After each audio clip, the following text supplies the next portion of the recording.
Hoy es el Día Internacional del Chimpancé, celebrando y coincidiendo con el 63 aniversario de la llegada de Jane Goodall al Parque Nacional Gombe en Tanzania, donde hizo todos los estudios de chimpancés. Y a la vez es el Día Internacional de la concienciación sobre los tiburones, sobre la importancia de conservarlos. En Biopark, desde nuestros parques y desde la Fundación, protegemos y hacemos concienciación de las especies de chimpancés y de tiburones de todo el mundo.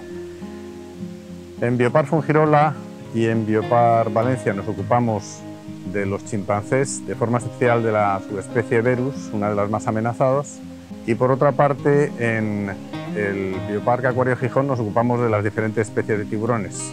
En ambos casos hacemos dentro del parque una conservación ex situ y después a través de la Fundación participamos en proyectos de conservación en las selvas africanas para los chimpancés y en los mares de todo el mundo con los tiburones.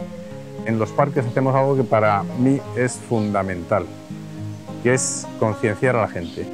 Nosotros lo que queremos es promover el amor por esas especies y ese entorno. Si los chimpancés se quedan sin entorno, van a desaparecer, aunque les protejas mucho a los animales en sí. Y en el caso de los tiburones, un animal que está maldito para la mayor parte de la gente, que les da mucho miedo. Son unos animales maravillosos, llevan 400 millones de años sobre la Tierra y nosotros estamos matando más de 100 millones cada año de una forma absolutamente cruel, que es cortándole las aletas, que es lo único que se aprovecha, y dejando que se ahoguen, porque al no poder nadar ellos no pueden respirar, que se ahoguen en el fondo del mar. Y sin embargo son unos animales imprescindibles para el equilibrio ecológico de los mares y que realmente no son peligrosos. Hay alrededor de 20 ataques en todo el mundo a lo largo de un año.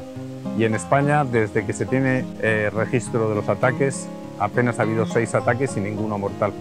Aprendamos a amar a los chimpancés, aprendamos a amar las selvas y aprendamos a amar a los tiburones.